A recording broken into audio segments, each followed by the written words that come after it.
So you want to learn how to sing in 2024, except there's one problem. You don't know where to start. All you know is that your voice sounds out of control and it frankly doesn't sound good. Well, I got you. In today's episode, I'm going to share with you a roadmap that you can use in 2024 to learn how to sing. And I'm going to share with you 3 simple areas to focus on. If you focus on these 3 areas, you will learn how to sing. Step 1 of learning how to sing needs to be building your fundamentals, and I cannot stress this enough. Even after working on my voice for over a decade, I still wish I'd spent more time developing the correct fundamentals because frankly, I would have saved a lot of time along the way. You've just noticed how much a lot of good singing is simply just fundamentals done right. But there is a problem. What exactly do we even mean by fundamentals? Because you see, there's a lot of fancy exercises, a lot of different terminologies out there. Even yesterday, I met a new student who said basically every singing teacher on YouTube is talking about singing in such a different way. And this becomes a problem because we're chasing all these different ideas, all these different imageries, all these different terminologies,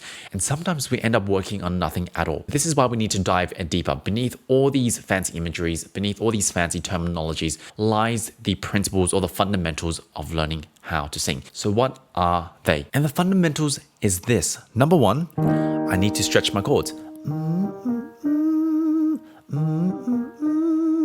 That's how I navigate pitch. And then from there, fundamental number 2, no. I add connection. I bring those chords appropriately together. And really that's it. It's these 2 fundamentals that if I put them together, 1, I stretch the chords because that allows me to adjust the pitch, and then I press the chords together. Those are the 2 fundamental mechanisms that I need to know how it feels, because otherwise a lot of my singing is just gonna be guessing. Now this is simple in theory, but it can take a lot of experimentation. Really kind of sitting down and trying to notice what they feel like for you. This is where a voice teacher can really help.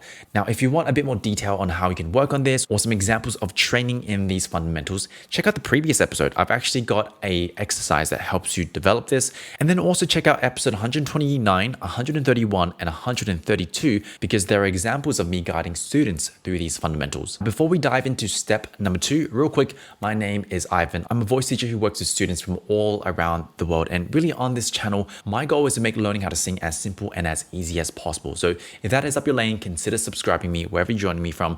If you want to improve your voice faster, I do offer self-study programs and also private lessons. Links are just down in the description. If you want to inspire our next episode, let me know down in the comments what you want me to talk about next. Now, step number 2, the second area that you need to really be focusing on in 2024 is after you've built the fundamentals, you know how to stretch the voice, hit some of those high notes, you know how to keep the chords together so there's some decent power in there. This doesn't automatically guarantee that you'll sound good. It just means your voice might feel easier than usual. The second step here is you need to make the right choices stylistically to make your voice sound good. Now, this is something that I call singing into the pocket with my students. And no, I've had this question before. It's not necessarily like a physical sensation. Think of it like this. A good example here is volume, right? Because say, for example, in this song, right? If I go, wrong, but it feels so right. Wrong, but it feels so right. I'm singing very loud here, right? Singing very loud here, and clearly it doesn't sound good. And a big reason behind this is just the volume is not the right color at all. As opposed to maybe something like this. Wrong, but it feels so right. Wrong, but it feels so right. It don't make sense, but it feels so nice. Okay, so hopefully the second one sounds better to your ears. And really the main focus for me there was, I might have changed a few other things, but it was adjusting for volume. I just wasn't singing it so loud. The better you get at this, the more you realize that really singing is just about finding those really tight margins and making those right choices, right? And all these different choices, volume, vowel choice, breathiness, adding vibrato, adding runs. It's really the accumulation of this that allows your voice to almost kind of fit into the music like a really nice fitting pair of gloves. And so how can you start to work on this? A lot of this really will be experimentation, right? Once again here, I'm sharing with you a roadmap. It's not a quick fix. It's something you need to keep playing around with again and again. But start here by listening to some of the genres that you like. And just start to notice, well, hey, they are singing, they're on pitch, they're on time, but what else are they doing? What other choices are they making? What sort of volume are they singing? What sort of texture are they singing at? Are they adding any other fancy effects like, vibrato or runs? What choices are they making? Because that can give you personally a good guide of what stylistically makes sense. Now, of course, this is not a hard rule. A lot of music is just kind of mixing and matching. And when you kind of explore a lot of these different styles, you might even find that there's a certain way that you like to sing, or maybe there's a certain type of choices that you tend to like. This becomes your voice and your style. Now, the final area of focus is this.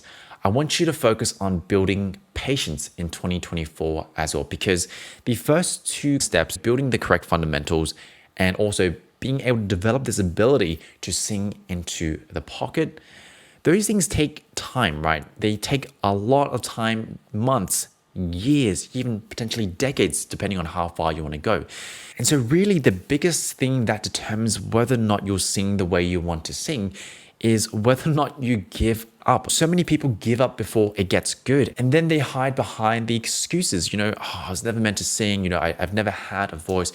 Some people just build differently. Don't be this person. And so this leads us into how do we start building patience? How do we practice the skill of patience? And frankly, this is something that I'm working on myself. I struggle with patience all the time. But one thing that's really helping with this is building the skill of zooming out. A lot of those times when we feel frustrated, when we feel like, man, this isn't working, it's because we're trying to see the results right then and there, right in that very moment. But in those moments, taking the time to zoom out of that situation and just look at it, I might be having a rough day, but if I practice, consistently for the next couple of months, the next couple of years, the next decade, and I'm doing the right kind of work, I'm focusing on the fundamentals, I'm learning how to sing into the pocket, and then, I'm getting the right guidance. If I just did that over a decade, will this get me to my goal? And usually the answer is yes. If you just put in the time consistently, you will get there. You honestly will get there. And then looking back in 10 years, you're going to be so glad that you didn't just give up because of this one practice session that felt frustrating. You just kept going. Anyway, I hope this episode was useful. If it did, make sure to do all the usual social media stuff. This really means the world to me, and it can really support this channel. Once again, if you're looking to improve your voice faster, I do offer lessons and also some self-study programs that are a bit more structured than these YouTube videos. Links are down in the description if you need it. Apart from that, my name is Ivan. I'm your voice teacher, and I look forward to seeing you every single Thursday or Friday for these weekly episodes. Take care.